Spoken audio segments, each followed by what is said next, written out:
क्रिस्टलीय और अक्रिस्टलीय ठोसों में अंतर। पहला है क्रिस्टलीय ठोसों में अवयवी कण, मतलब जिस भी अणु, परमाणु या आयन से वो बने हैं वो एक निश्चित व्यवस्था में होते हैं। मतलब वो उनकी जो पोजीशन होती है वो एकदम निश्चित होती है, उसकी जो ज्यामिति होती है वो एकदम निश्चित होती है। जबकि जो अक्रिस्टलीय ठोस होते हैं उसमें जिन कणों से वो बने हैं उसकी कोई निश्चित व्यवस्था नहीं होती, मतलब उनका पोजीशन जो है वो एकदम फिक्स नहीं होता। क्रिस्टलीय ठोसों के जो अवयवी कण होते हैं उनकी व्यवस्था दीर्घपराशी होती है।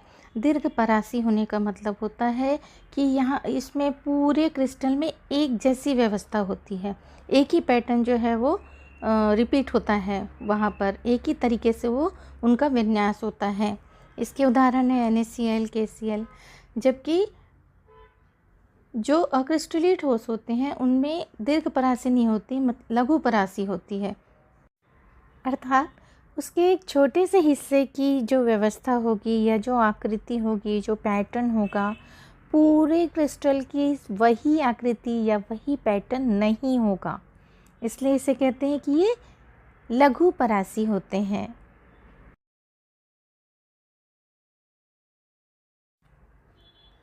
क्रिस्टलीय ठोसों के गलनांक निश्चित होते हैं, अर्थात एक पर्टिकुलर टेम्परेचर पर क्रिस्टलीय ठोस पूरी तरह द्रव में बदल जाते हैं। इनका यदि हम वक्र देखेंगे तो यहाँ पर देखो, ये ट्रांजिशन वाला जो है वो एक स्ट्रेट लाइन है।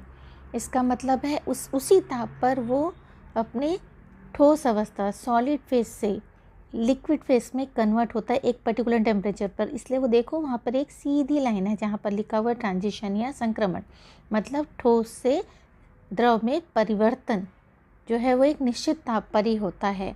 जबकि जो अक्रिस्टलीय ठोस होते हैं उनके गलनांक निश्चित नहीं होते।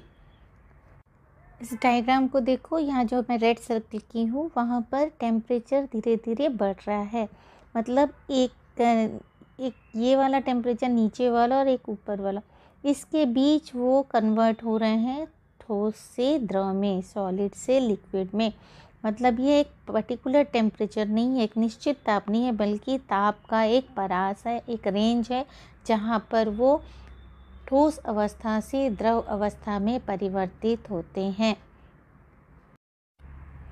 क्रिस्टलीय ठोसों को यदि किसी तेज धार वाले औजार से काटा जाए तो उसकी एक चिकनी सपाट फलक प्राप्त होती है, चिकनी सपाट सतह प्राप्त होती है। मतलब वहाँ खुरदुरा नहीं होता है, कटिंग जो होती है वो शार्प होती है।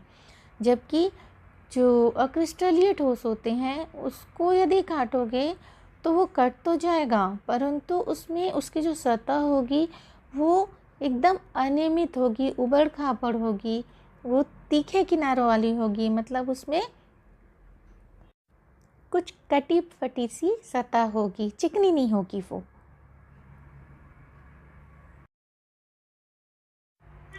क्रिस्टलीय ठोस विषमदैशिक होते हैं। विषमदैशिक का मतलब होता है कि इसकी अलग अलग डायरेक्शन में, जैसे XYZ हम तीन समतल जनरली लेते हैं, तो उन तीनों डायरेक्शन में ये एक ही जैसे नहीं होंगे।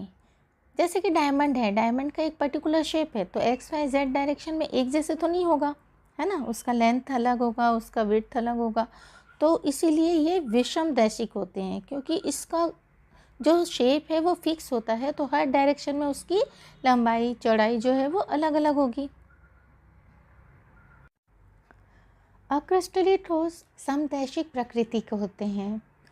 ये समदैशिक इसलिए होंगे क्योंकि इसका कोई पर्टिकुलर शेप तो है नहीं, इसलिए ये हर दिशा में एक जैसे हो सकता है, हर दिशा में इसकी आकृति एक जैसे हो सकती है। मतलब X डायरेक्शन में जितना होगा उतना ही Y डायरेक्शन में भी होगा, उतना ही Z डायरेक्शन में भी हो सकता है। तो इसलिए ये समदैशिक प्रकृति के होते हैं। क्रिस्टलीय ठोस ही वास्तविक ठोस होते हैं। इंग्लिश में इन्हें ट्रू सॉलिड्स कहा जाता है। तो जो क्रिस्टलाइन सॉलिड्स होते हैं वही ट्रू सॉलिड्स होते हैं। अक्रिस्टलीय ठोस, उन्हीं को अनाकार ठोस भी कहा जाता है, उन्हें छद्म ठोस भी कहा जाता है और उन्हें अतिशीतित द्रव भी कहते हैं। ये अतिशीतित द्रव इसलिए कहते हैं क्योंकि इनमें द्रव की कुछ प्रॉपर्टीज़, कुछ गुण पाए जाते हैं। फॉर एग्ज़ाम्पल, यदि हम देखें कि बहुत पुरानी खिड़कियों के कांच को देखोगे तो वो ऊपर पतला और नीचे मोटा रहता है। क्यों? क्योंकि उसमें बहने का गुण होता है। भले वो बहुत धीरे हो पर वो बहते हैं,